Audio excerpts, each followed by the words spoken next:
بسم اللہ الرحمن الرحیم۔ السلام علیکم اسٹوڈنٹس، جماعت ہفتم اردو کے لیکچر نمبر 67 کا آغاز کرتے ہیں۔ آج کے لیکچر میں ہم مشق کریں گے، مشقی سوالات جوابات، ٹھیک ہے۔ اس سے پہلے والے لیکچر میں ہم نے نظم پڑھی ہے مفلسی کے بارے میں ہم نے پڑھا ہے، اس کے شاعر جو ہے وہ نذیر اکبر آبادی ہے۔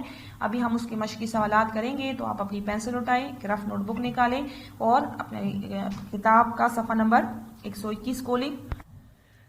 اس نظم کے شاعر نذیر اکبر آبادی ہے۔ نذیر ان کا تخلص، یہاں پہ آپ دیکھیں علامت تخلص لگا ہوا ہے۔ اس کی ہم سوالات جوابات کا آغاز کرتے ہیں۔ سوال نمبر الف ہے، ہمارے پاس مفلسی سے کیا مراد ہے؟ جیسے میں نے آپ کو شروع میں بتایا، مفلسی سے مراد غربت ہے، افلاس ہے، محتاجی ہے، یعنی جب ایک انسان، ایک شخص جو ہے اس کے پاس ضروریات زندگی پوری کرنے کے لیے کچھ نہ ہو، ٹھیک ہے، اس کے پاس اتنے پیسے نہ ہوں کہ جس سے وہ اپنی ضروریات زندگی یعنی کھانے پینے کی چیزیں لے سکے، ضروریات زندگی پوری کر سکے، تو ایسی حالت کو ہم مفلسی کہتے ہیں، اور ایسا شخص جو ہے وہ مفلس کہلاتا ہے، ٹھیک ہے۔ جب ایک انسان جو ہے وہ اپنی ضروریات زندگی پوری نہ کر سکے، ٹھیک ہے، ضروریات زندگی پوری کرنے کے لیے اسے مشکلات کا سامنا ہو، تو ایسی حالت کو ہم مفلسی کہتے ہیں، اور ایسا شخص جو ہے وہ مفلس کہلاتا ہے۔ نمبر ب ہے، مفلس کو کن کن مشکلات کا سامنا کرنا پڑتا ہے، ٹھیک ہے۔ اس نظم کے مطابق اس سوال کا جواب اس طرح ہونا ہوگا ہمارے پاس کہ جو مفلس یا نادار ہوتے ہیں تو انہیں کن کن مشکلات کا سامنا کرنا پڑتا ہے۔ انہیں دن رات بھوکا پیاسا رہنا پڑتا ہے، اس وجہ سے نہ وہ دنیاوی کام صحیح طریقے سے کر سکتے ہیں، نہ دینی فرائض جو ہے وہ درست طریقے سے انجام دے سکتے ہیں، اور معاشرے میں اس کی کوئی عزت نہیں ہوتی، اسے اپنے حق سے محروم رکھا جاتا ہے، اور اگر اس کے پاس حق اٹھانے کی، اپنا حق حاصل کرنے کے لیے آواز اٹھانے کی بھی طاقت نہیں ہوتی، اور اگر وہ اپنے حق کے لیے آواز اٹھائے تو اسے ہر طرف سے دھتکارا جاتا ہے، ٹھیک ہے، اسے ہر طرح سے دبایا جاتا ہے اور اس کی حق تلفی ہوتی ہے، ٹھیک ہے۔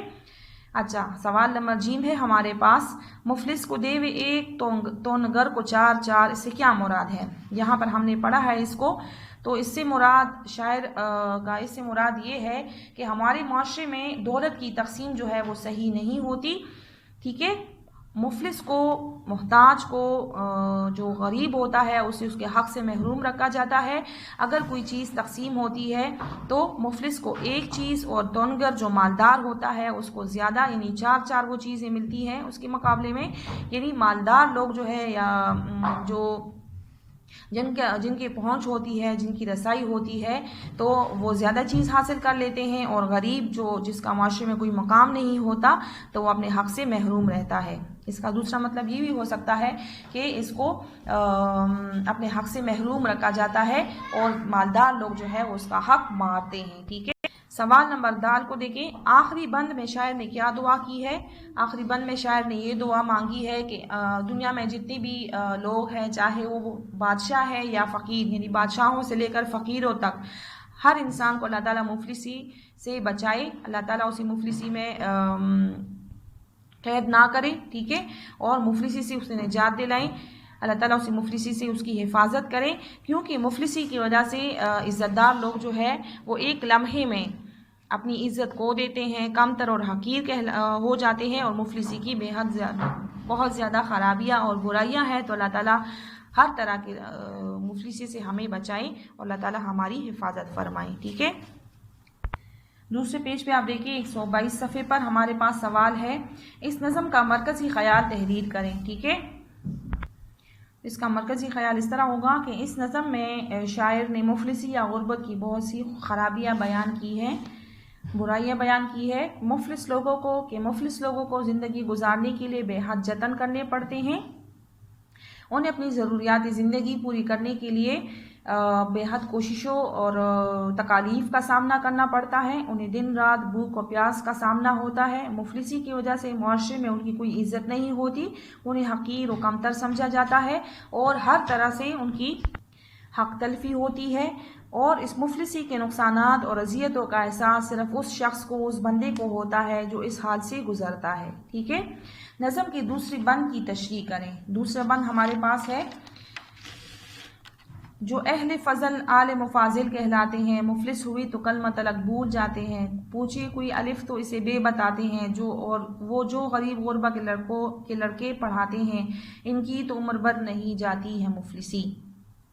تو اس کی تشریح ہم اس طرح کریں گے، کہ اس بند میں شاعر نے غربت کی خامیاں اور خرابیاں بیان کی ہے۔ شاعر کہتے ہیں کہ جو باکمال باہنر ٹھیک ہے لوگ ہوتے ہیں، ٹھیک ہے، اور عالم و فاضل لوگ ہوتے ہیں، ٹھیک ہے، جو عالم و فاضل بہت زیادہ پڑھے لکھے لوگ ہوتے ہیں، جب انہیں مفلسی کا سامنا ہوتا ہے، جب وہ مفلسی میں مبتلا ہوتے ہیں تو وہ کلمہ تک پڑھنا جو بھول جاتے ہیں۔ یعنی اس مفلسی کی وجہ سے وہ دینی اور دنیاوی کام صحیح طریقے سے انجام نہیں دے پاتے، انہیں ہر وقت اپنی روزگار معاش کی فکر ہوتی ہے، ہمیں روزگار میں مبتلا ہوتے ہیں۔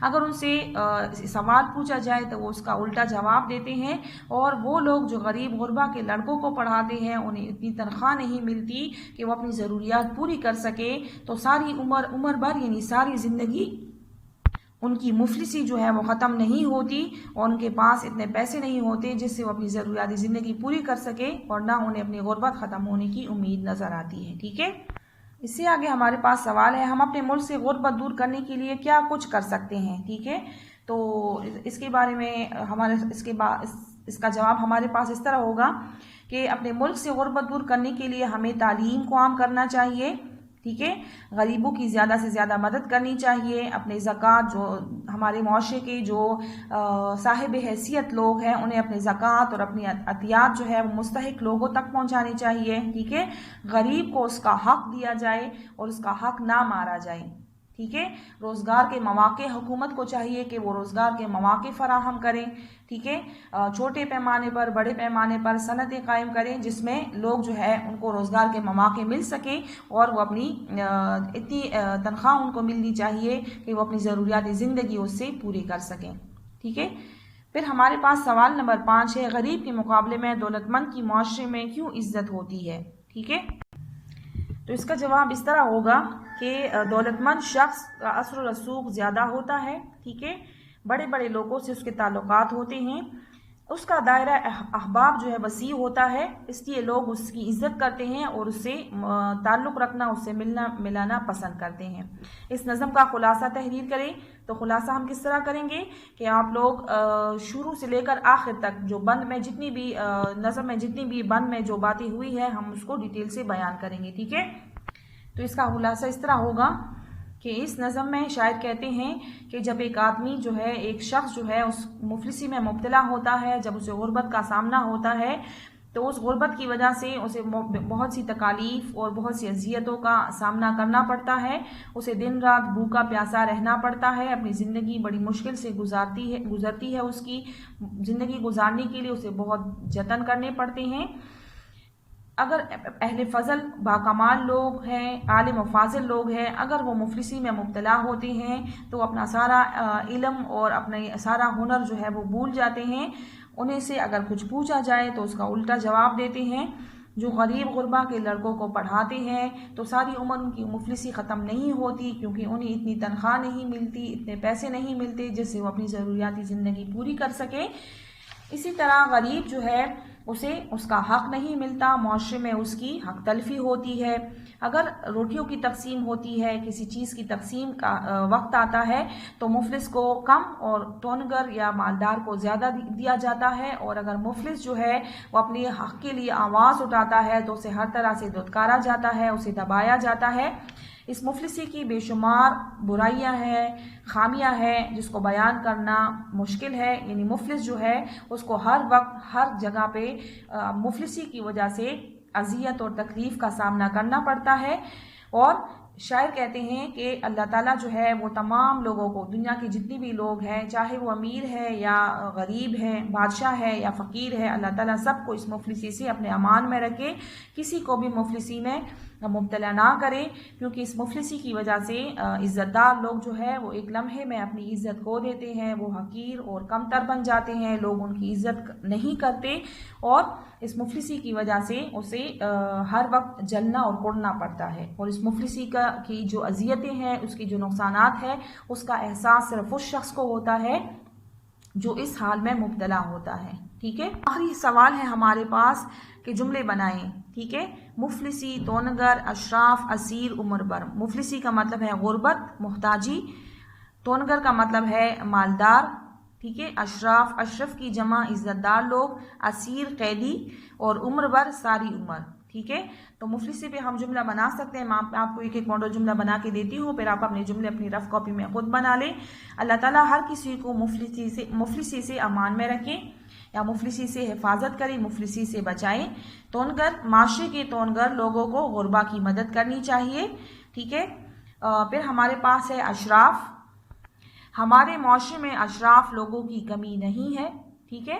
اسیر، پرندوں کو اسیر کرنا بری عادت ہے، یا احمد نے بلبل کو پنجرے کا اسیر بنایا.